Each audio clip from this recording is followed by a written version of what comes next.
नमस्कार। पिछली कक्षा के अंदर हमने सुशील जी की यात्रा की कहानी देखी थी और सुनी थी। उस यात्रा में उन्होंने बताया कि किस प्रकार से वो अपने बहन के घर गए, वहाँ रुके और अपने घर वापस लौट आए। उसके बाद कुछ मुहावरों का उपयोग करना और उसके बाद हमने सीखा कि आपके गांव या शहर के अंदर जो जो यात्रा के साधन हैं उनके बारे में। आज की इस कक्षा के अंदर मैं आपको बताने वाली हूँ कि एक जो टिकट होता है उसके ऊपर कौन कौन सी सूचनाएं लिखी होती है और आप उनको कैसे पढ़ सकते हो। उससे संबंधित प्रश्न भी मैं आपसे पूछूंगी और उत्तर भी मैं आप ही से जानना चाहूंगी। तैयार है ना आप लोग? लेकिन उससे पहले जो रेलवे स्टेशन और जहाँ पर हवाई जहाज लगते हैं यानी कि हवाई अड्डा, जिन घड़ियों का उपयोग होता है उन घड़ियों के बारे में मैं आपको बताऊंगी। देखिए, मैंने आपको बताया था कि एक दिन के अंदर कितने घंटे होते हैं? 24 घंटे होते हैं। होते नहीं होते? यानी कि घंटे वाली जो सुई है वो एक दिन के अंदर कितने चक्कर लगाती है? 2 चक्कर लगाती है। लगाती है नहीं लगाती?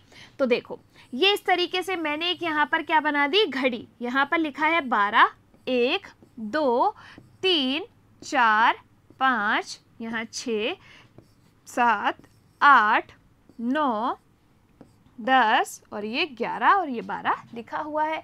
ऐसे एक घड़ी मैंने यहाँ पर बना दी।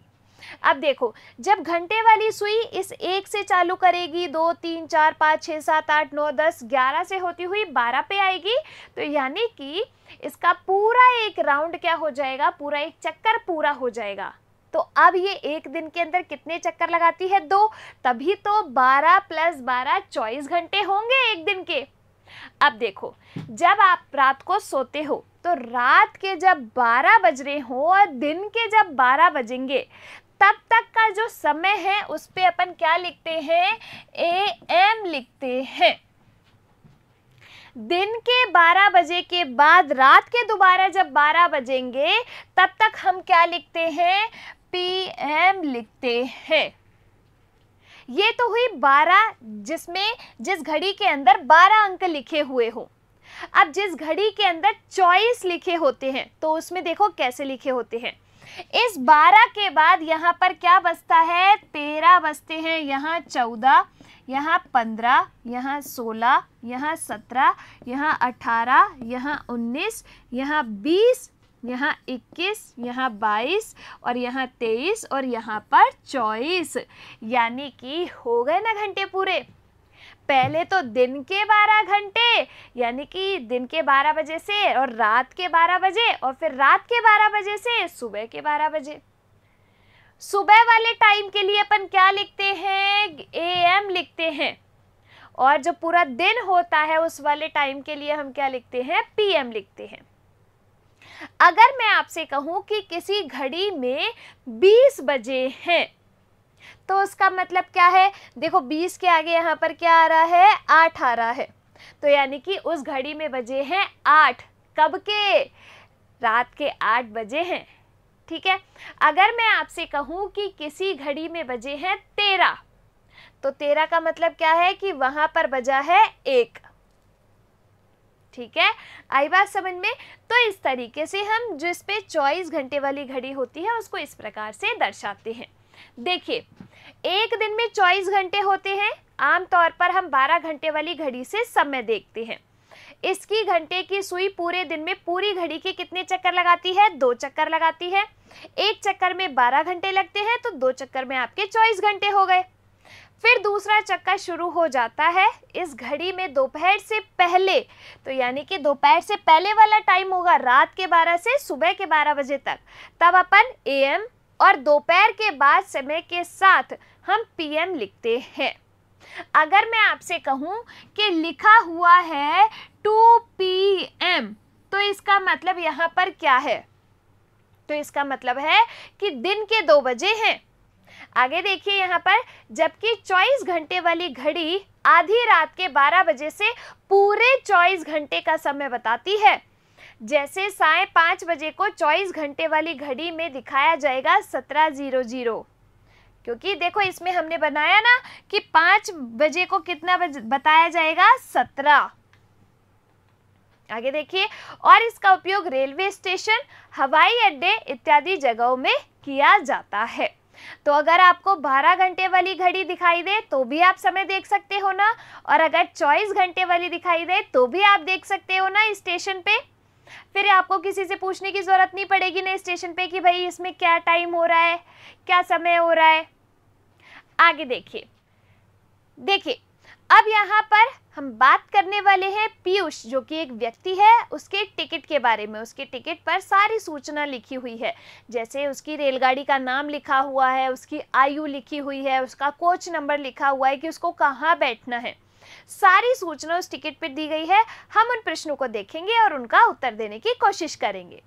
देखिए, पीयूष महाबोधि एक्सप्रेस, महाबोधि एक्सप्रेस क्या है यहाँ पर, यह है रेलगाड़ी का नाम। अपन कहते हैं ना कि आज तो जनता आ गई, आज हॉलीडे एक्सप्रेस आ गई, ये रेलगाड़ियों की तो नाम है। में बैठकर नई दिल्ली से प्रयागराज जंक्शन तक यात्रा करेगा। कहाँ से कहाँ जाएगा, वो जाएगा नई दिल्ली से और प्रयागराज तक। इस रेलगाड़ी की समय सारणी में समय को 24 घंटे वाली घड़ी के हिसाब से दिखाया गया है, यानी कि इसमें 13, 14, 15, 16 वाला जो समय है वो दिखाया गया है। देखिए यहाँ पर इस सारणी के अंदर ये सारणी है कि ये तो स्टेशनों के नाम है कि कहाँ कहाँ से होती हुई वो गाड़ी जाएगी। ये यहाँ पर आपके लिखे हुए हैं कि उस स्टेशन पर पहुँची कितने बजे गाड़ी, और यहाँ पर लिखे हुए हैं कि उस स्टेशन से गाड़ी कितने बजे निकल गई, और यहाँ पर लिखी हुई है दूरी किलोमीटर में कि जो गाड़ी है उसने कितने किलोमीटर की दूरी तय कर ली है। ठीक है, अब देखिए नई दिल्ली से गाड़ी चालू होती है, इसीलिए यहाँ पे पहुंचने का समय तो नहीं आएगा ना, क्योंकि यहीं से लगेगी गाड़ी। तो यहाँ से कितने बजे निकली है, 12:10 पे निकल गई। ठीक है भाई, 12:10 पे यहाँ से गाड़ी निकल गई नई दिल्ली से। अलीगढ़ जंक्शन पहुंची कितने बजे, 13:51 पे।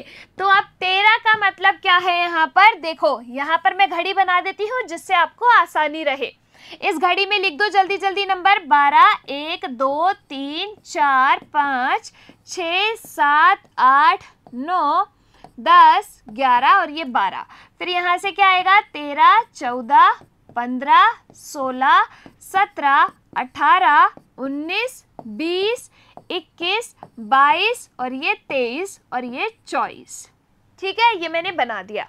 अब देखो अलीगढ़ जंक्शन से कितने बजे गाड़ी जो है पहुंची, तो 13:51 पर पहुंची, यानी कि 13 का मतलब क्या है, 1। 13 का मतलब क्या है, 1। तो यहाँ पर कितने बजे गाड़ी पहुंची, 1:51 पे गाड़ी जो है पहुंची, और कितने बजे वहां से निकल गई, 1:53 पे वहां से निकल गई, यानी कि सिर्फ 2 मिनट गाड़ी रुकी यहाँ पर। और यहाँ की दूरी कितनी है, नई दिल्ली से अलीगढ़ की 131 किलोमीटर। आगे देखो कानपुर सेंट्रल पर कितने बजे गाड़ी पहुंची, 17:30 पर। तो 17 का मतलब क्या है, 17 का मतलब है 5। तो यानी कि गाड़ी पहुंची 5:30 पर, 5:30 बजे, और यहाँ से गाड़ी निकली कितने बजे, 5:40 पर, यानी कि आपके 10 मिनट गाड़ी यहाँ पर रुकी। और दूरी कितनी है, 440 किलोमीटर नई दिल्ली से, किसकी, कानपुर सेंट्रल स्टेशन की। फिर देखिए प्रयागराज जंक्शन जो है पहुंची 20:10 पर। 20 कहाँ आ रहा है, यहाँ पर 8 पर आ रहा है, नहीं आ रहा है, तो यानी कि गाड़ी पहुंची 8:10 पर प्रयागराज, और वहां से निकली कितने बजे, 8:15 पर, यानी कि केवल 5 मिनट गाड़ी यहाँ रुकी, और इसकी दूरी है 635 किलोमीटर। आई बात समझ में। अब ये अपन को समझ में आ गई सारणी पूरी। यहाँ पर आपके ये कुछ प्रश्न हैं जिनके उत्तर अब आपको देने हैं। पहला प्रश्न क्या है कि पीयूष प्रयागराज जंक्शन कब पहुंचेगा, 12 घंटे वाली घड़ी में तब क्या समय होगा। 12 घंटे वाली घड़ी यानी कि अपन को 1 से 12 तक के जो अंक है उसी में बताना है। तो देखो क्या कहा है, प्रयागराज जंक्शन कब पहुंचा, तो प्रयागराज जंक्शन पहुंचने का टाइम प्रयागराज जंक्शन पे होगा 8:10। तो यहाँ पर क्या अपना उत्तर आएगा 8:10 पे जो है ये कहाँ पहुंच जाएगा, ये पहुंच जाएगा प्रयागराज जंक्शन पर। दूसरा प्रश्न देखो, नई दिल्ली से प्रयागराज जंक्शन पहुंचने में उसे कितना समय लगेगा। अब देखो भाई, पहले ही देखना पड़ेगा दिल्ली से कितने बजे चला और फिर प्रयागराज कितने बजे पहुंचा। तो दिल्ली से वो चला कितने बजे, 12:10 पे चला और कितने बजे पहुंचा प्रयागराज, 8:10 पे। तो गिनो 12:10 से 8:10, 12:10 से 1:10 1 घंटा, 1:10 से 2:10 2, 2:10 से 3:10 3, 3:10 से 4:10 4, 4:10 से 5:10 5, 5:10 से 6:10 6, 6:10 से 7:10 7, 7:10 से 8:10 8। तो यानी कि कितना टाइम उसे लगा, 8 घंटे लगे। तो अपना उत्तर क्या आ जाएगा यहाँ पर कि 8 घंटे का समय जो है उसे नई दिल्ली से प्रयागराज पहुंचने में लगा। अगला प्रश्न है, नई दिल्ली से प्रयागराज जंक्शन की दूरी कितने किलोमीटर है। तो देखो, नई दिल्ली से प्रयागराज जंक्शन की दूरी कितनी है, 635 किलोमीटर। कितनी है, 635 किलोमीटर। अगला प्रश्न देखो, अलीगढ़ जंक्शन से प्रयागराज जंक्शन कितना दूर है। अलीगढ़ से प्रयागराज देखना है अपन को। तो देखो, अलीगढ़ 131 और प्रयागराज 635। तो अगर मैं 635 में से 131 घटा दूं तो क्या इनकी दूरी आ जाएगी बीच की। तो घटाओ, देखो यहाँ पर 635 में से 131 घटा दो तो देखो 5 में से 1 गए, कितना आ जाएगा, 5 में से 1 गए 4, 3 में से 3 गए 0, 6 में से 1 गए 5। तो कितने किलोमीटर दूर है, 504 किलोमीटर दूर है। तो अपना आंसर यहाँ क्या आ जाएगा, 504 किलोमीटर। आई कि नहीं आई बात समझ में। तो इस तरीके से दूरी निकालना है, आपको टाइम देखना आया 24 घंटे 12 घंटे वाली घड़ी में।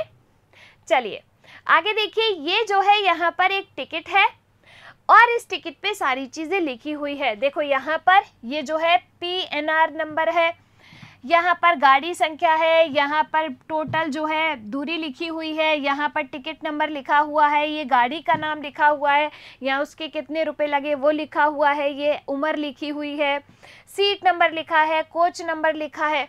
क्योंकि आपकी ट्रेन बहुत बड़ी होती है, आपको पता होना चाहिए ना कि आपको किस डब्बे में बैठना है। तो यहाँ पर वो कोच नंबर और सीट नंबर लिखा होता है, आप उस कोच के लिए वहीं पर इंतज़ार करो। वो जो स्टेशन होते हैं ना, वहाँ पे पहले ही दिखा देते ऊपर एक जगह कि यहाँ पर ये वाला कोच रुकेगा, तो आप वहीं जाके खड़े हो जाओ, आपका कोच वहाँ रुकेगा, आप उस वाले कोच में। क्योंकि ट्रेन के डब्बे के ऊपर भी ऐसे कोच नंबर ना बाहर लिखे रहते हैं, तो आप वहाँ पे रुके रहो, कोच वहाँ रुकेगा, आप उसमें चढ़ जाओ और अपनी सीट नंबर देख के उस पर बैठ जाओ। तो इससे आसानी रहती है ना। अब आप पूरी ट्रेन में थोड़ी घूमेंगे कि मेरी सीट कौन सी है करके। अब देखिए, कुछ प्रश्नों के उत्तर आपको यहाँ पर देने होंगे। देखिए, पहला प्रश्न है, पीयूष की गाड़ी का नाम क्या है। तो गाड़ी का नाम देखो जल्दी टिकट पे, क्या नाम है गाड़ी का। तो गाड़ी का नाम है यहाँ पर महाबोधि एक्सप्रेस। क्या नाम है गाड़ी का, महाबोधि एक्सप्रेस नाम है। तो मैं यहाँ पर लिख सकती हूँ, क्या नाम हो गया, महाबोधि एक्सप्रेस। ठीक है। अब देखो गाड़ी संख्या क्या है। अब इस टिकट के अंदर आप देखिए गाड़ी संख्या क्या है। तो ये रही आपकी गाड़ी संख्या 12398। क्या, 12398। तो यहाँ पर मैं क्या लिख दूंगी, 12398 गाड़ी संख्या है। कोच नंबर क्या है। तो देखो कोच नंबर क्या है, ये है कोच नंबर S14। क्या लिखा हुआ है, S14। तो यहाँ पर S14 जो है आपका कोच नंबर हो गया। आगे देखो, अगला यहाँ पर ये टिकट लगा हुआ है और यहीं से आपको ये जवाब देने हैं। सीट नंबर क्या है। सीट नंबर देखो यहाँ पर ये जो है सीट नंबर लिखा हुआ है, क्या लिखा हुआ है, 33। तो यहाँ पर मैं लिख दूंगी 33 नंबर की सीट पे उसको बैठना है। पीयूष की आयु कितनी है। तो यहाँ पर क्या लिखी हुई है, ये आयु लिखी हुई है 32। तो यहाँ पर आंसर आ जाएगा अपना 32। और आगे देखो, नई दिल्ली से प्रयागराज जंक्शन की टिकट कितने रुपए की है? तो यहाँ पर इस टिकट में देखो कितने रुपए की टिकट है, 375 रुपए की टिकट है। तो मैं यहाँ पर क्या क्या लिख दूंगी, 375 रुपए की टिकट है। आई बात समझ में? अब देखिए 375 रुपए की टिकट हो गई। आगे, अगर कितने आपने 500 का नोट दिया तो कितने रुपए वापस मिलेंगे? 500 का नोट देकर खरीदने पर आपको कितने रुपए वापस मिलेंगे? कितने की टिकट है? 375 रुपए की। 500 का नोट, यहाँ पे क्या लिखा हुआ है? ये 500 का नोट है ना, पहचान में आ रहा है ना आपको? ये क्या है? 500 का नोट है। तो 500 में से 375 रुपए तो वो टिकट वाला रख लेगा, रखेगा नहीं रखेगा? 375 रुपए टिकट वाले ने रख लिए, बाकी पैसे आपको दे दिए। तो यानी कि कितने पैसे बचे? देखो यहाँ पर 0 में से 5 जा सकता है? नहीं। तो यहाँ पर इस वाले से अपन हासिल लेंगे, नहीं आई क्योंकि ये भी 0 है। अब इस वाले से यहाँ पर हासिल लो, पहले इस पे लो फिर इस पे लो। तो यहाँ पर क्या हो गया? 10 हो गया। हुआ नहीं हुआ? 10 में से 5 गए, कितने बचे? 5। और यहाँ पर क्या था भाई, ये 10 हुआ लेकिन इसने एक इसको दे दी तो यहाँ पर 9 रह गया ना। तो 9 में से 7 गए तो कितने बचे? 2। और यहाँ पर 4 रह गया था तो 4 में से 3 गए 1। तो यहाँ पर आपको कितने रुपए वापस मिलेंगे? 125 रुपए वापस मिलेंगे। आई बात समझ में? अब देखिए, अगर आपने 2000 रुपए का नोट दिया, क्योंकि यहाँ पे क्या लिखा है? 2000 लिखा हुआ है। तो देखो, अगर 2000 रुपए का नोट आपने दिया और टिकट कितने की है? 375 की। तो ये आपकी टिकट है 375 की। तो अब आपको कितने रुपए वापस मिलेंगे? देखो, 0 में से 5 नहीं जा सकता, इससे हाथ से लेंगे, इधर भी 0 है, इससे लेंगे, ये भी 0 है, इससे लेंगे। तो अब 2 से लेंगे, पहले इधर गई फिर इधर गई फिर इधर गई, तो यहाँ पे क्या हुआ? 10। 10 में से 5 गए 5, यहाँ पे क्या बचा था? 9। 9 में से 7 गए 2, यहाँ पे क्या बचा? 9। 9 में से 3 गए 6, और यहाँ पर क्या रह गया था? 1 ही। तो आपको कितने रुपए वापस मिलेंगे? 1625 रुपए जो है वापस मिलेंगे 375 रुपए की टिकट खरीदने पर। तो आई बात समझ में कैसे आपको टिकट लेना है और उस टिकट पे क्या क्या सूचना आपकी लिखी होती है, ये आपको समझ में आ गया। अब किसी से पूछने की जरूरत पड़ेगी कि स्टेशन पे कि भाया गाड़ी में कितने बजे ले? नहीं पूछने की जरूरत पड़ेगी ना, नहीं किसी से पूछने की जरूरत पड़ेगी कि मैं कौन से डब्बे में जाके बैठूं, क्योंकि आपको खुद देखना आता है आपका डब्बा।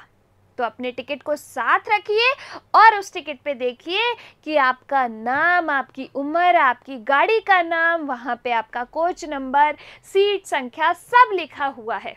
हमें किसी की ज़रूरत नहीं है। अगर हमें यात्रा करनी है तो हम अकेले भी यात्रा कर सकते हैं, क्योंकि अब तो हमें पढ़ना आ गया ना। चलिए मिलेंगे अगली कक्षा में। धन्यवाद।